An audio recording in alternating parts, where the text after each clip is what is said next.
देवों के देव महादेव, जिनके द्वारा इस संपूर्ण सृष्टि का निर्माण किया जाता है, जिनको भोलेनाथ भी कहा जाता है। यानी इनके बारे में ऐसा कहा जाता है कि अगर ये किसी से प्रसन्न हो जाए तो उस पर ऐसी कृपा करते हैं कि उसका संपूर्ण जीवन आनंदमय तरीके से बीतता है। लेकिन वहीं ऐसा कहा जाता है कि अगर किसी से वो क्रोधित हो जाए तो उनका क्रोध इतना ज्यादा भयावह होता है कि वो अपने रुद्र अवतार में आ जाते हैं और अपने रुद्र अवतार में आकर अपने उस नेत्र को खोलते हैं जिसको महादेव का तीसरा नेत्र कहा जाता है। जिस नेत्र के बारे में ऐसा कहा जाता है कि इतनी भयंकर शक्ति उसमें विद्यमान है तो उसको मात्र खोल देने भर से ही संपूर्ण सृष्टि नष्ट हो सकती है। तो आज के इस वीडियो में हम बात करेंगे महादेव के उस तीसरे नेत्र के बारे में जिसको लेकर हमेशा से रहस्य बना हुआ है। यानी भगवान शिव ने अपनी तीसरी आंख कैसे खोली, इसके बारे में हमारे पुराणों में एक कहानी बताई जाती है। यानी ऐसा कहा जाता है कि जब माता सती अपने शरीर को त्याग कर देती है तब भगवान शिव इस संपूर्ण संसार से अपना नाता छोड़कर एक गहरी साधना में लीन हो जाते हैं। और ऐसा कहा जाता है कि वो साधना इतनी खतरनाक होती है जिसको लेकर सभी देवता भयभीत हो जाते हैं, क्योंकि उनका ऐसा मानना है कि अगर भगवान शिव ने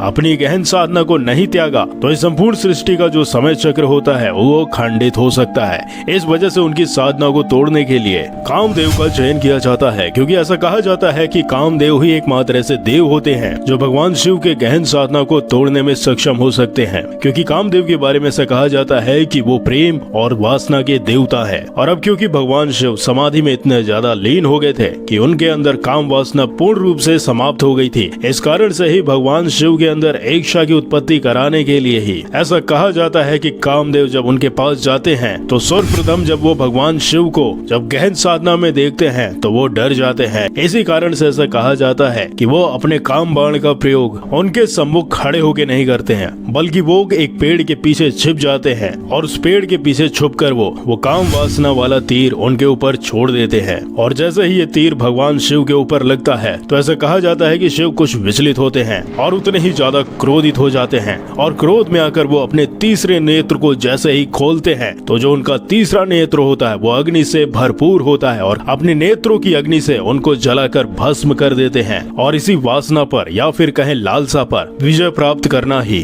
भगवान शिव के तीसरे नेत्र को प्रदर्शित करता है। यानी ऐसा कहा जाता है कि शिव और काम की कहानी का एक यौगिक आयाम होता है। यानी अगर हम आपको इस सिंपल भाषा में बताएं तो शिव जो थे वो गहन साधना में बैठकर योग की उस दिशा में काम कर रहे थे, जिसका मतलब यह हुआ कि वो उस समय न केवल पूर्ण होने की दिशा में काम कर रहे थे बल्कि अनंत होने की ओर भी काम कर रहे थे। तो अगर बात करें कि आखिर शिव का तीसरा नेत्र है क्या, तो आपको हम ये बता दें कि तीसरा नेत्र एक ऐसी आंख के बारे में है जो भौतिक नहीं है, यानी जो फिजिकल बॉडी में दिखती ही नहीं है। तो इसको आप एक उदाहरण के तौर पे समझ सकते हैं। यानी जब आप अपने दोनों नेत्रों से अपने हाथों को देखते हैं तो आप बड़े आसानी से उसको देख सकते हैं, क्योंकि आपके नेत्र प्रकाश को रोक देता है और इसको परावर्तित कर देता है, जिससे आप अपने हाथों को आसानी से देख सकते हैं। लेकिन वहीं अगर बात करें कि क्या आप हवा को देख सकते हैं, तो इसका जवाब है कि आप हवा को नहीं देख सकते हैं। तो आप हवा को इसलिए नहीं देख सकते क्योंकि ये प्रकाश को नहीं रोकती है। लेकिन वहीं अगर हवा में थोड़ा सा धुआं कर दें तो आप उसको देख पाएंगे। तो इस बात से ये बात साबित हो जाती है कि आप केवल वही चीज देख सकते हैं जो प्रकाश को रोकता है और आप ऐसी कोई चीज नहीं देख सकते जो प्रकाश को गुजरने देता है।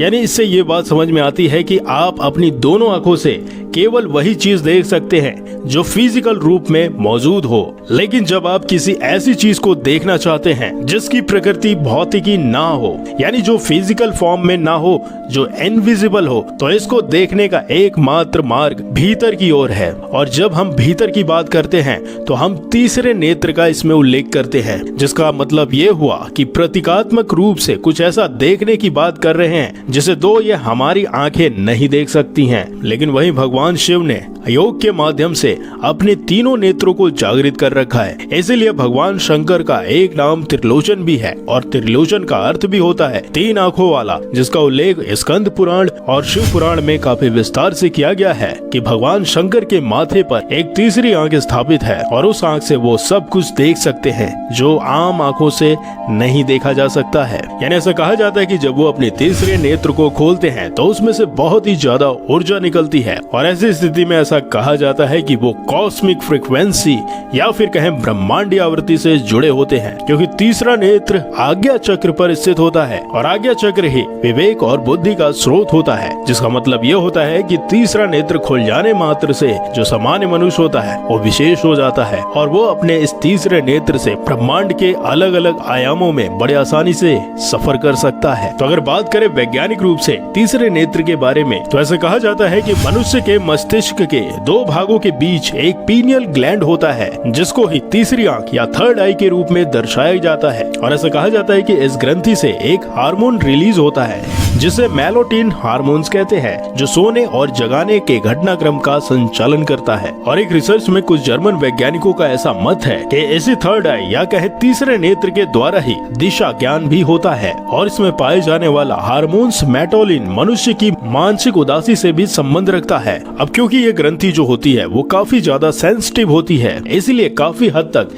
इसे तीसरी आंख भी कहा जाता है। इसलिए ऐसा कहा जाता है कि कुछ लोग जो अंधे होते हैं उनमें से कुछ लोग का ऐसा कहना है उनके नेत्रों के सामने एक प्रकाश यानी एक लाइट जलती हुई दिखाई देती है, जो किसी और के कारण नहीं इसी पीनियल ग्लैंड के कारण होता है। इसीलिए योग साधना में ऐसा कहा जाता है कि अगर आप निरंतर ध्यान करें और अपने नेत्रों के भाव में ध्यान दें तो आपको भी एक लाइट का चमकना दिखाई दे सकता है। यानी इसके जागृत हो जाने पर ही ऐसा कहा जाता है कि व्यक्ति के ज्ञान चक्षु खोल जाते हैं, यानी वो प्रकृति के बंधन से मुक्त हो जाता है और इस स्थिति को ही तीसरे नेत्र की जागृति कहते हैं। यानी जो ये पीनियल ग्लैंड होता है ये लगभग आंख की तरह ही होता है और पीनियल ग्लैंड जीवधारियों में पूर्व में आंख के ही आकार का था, जिसके ऊपर रोएदार एक लेंस का प्रतिरूप होता है और इसके साथ ही साथ इसके अंदर प्रकाश संवेदी कोशिकाएं भी होती हैं और इसके साथ ही साथ एक अल्प विकसित रेटिना भी पाई जाती है, जिसका वजन मानव प्राणी में लगभग 2 मिलीग्राम का होता है। और हमारे धर्म ग्रंथों में, हमारे पुराणों में यौगिक रूप से ये पहले ही बता दिया गया है कि ये जो आज्ञा चक्र या फिर कहें जो तीसरा नेत्र है ये सभी के अंदर विद्यमान होता है, लेकिन इसको जागृत करने की जो कलाएं हैं वो आज के समय में बहुत ही कम लोगों के पास मौजूद हैं, क्योंकि इसके बारे में ऐसा कहा जाता है कि ये एक ऐसी प्रक्रिया है जिसको यौगिक मुद्रा के द्वारा ही जागृत किया जा सकता है। लेकिन आज के समय में अफसोस की बात तो ये है कि इस यौगिक क्रिया को बहुत ही कम महापुरुष ही जानते हैं। जो इसको जानते हैं वो इस संपूर्ण संसार से अपने आप को अलग थलग रखते हैं, क्योंकि इसको जागृत करने की जितनी भी कलाएं हैं जिसको प्राचीन ग्रंथों के द्वारा लोगों को बताया गया था, वो सारे ग्रंथ या तो वो विलुप्त हो चुके हैं या फिर अगर किसी के पास है तो वो संसार के सामने आना ही नहीं चाहता है, जिस कारण से इस विद्या को सांसारिक रूप से गुप्त रखा गया है। तो महादेव का जो तीसरा नेत्र है वो संबोधित करता है मनुष्य के अंदर जितने भी विकार हैं उसको समाप्त करना और अपने आप को शून्य कर देना, और शून्य कर देना ही मोक्ष की प्राप्ति कहलाता है, या फिर कहें शिव की तरफ अग्रसर कर देता है और शिव में समाहित होना ही मोक्ष की प्राप्ति कहलाती है। तो अगर आपको ये जानकारी अच्छी लगी तो इस वीडियो को अधिकतर लोगों के साथ शेयर करिएगा।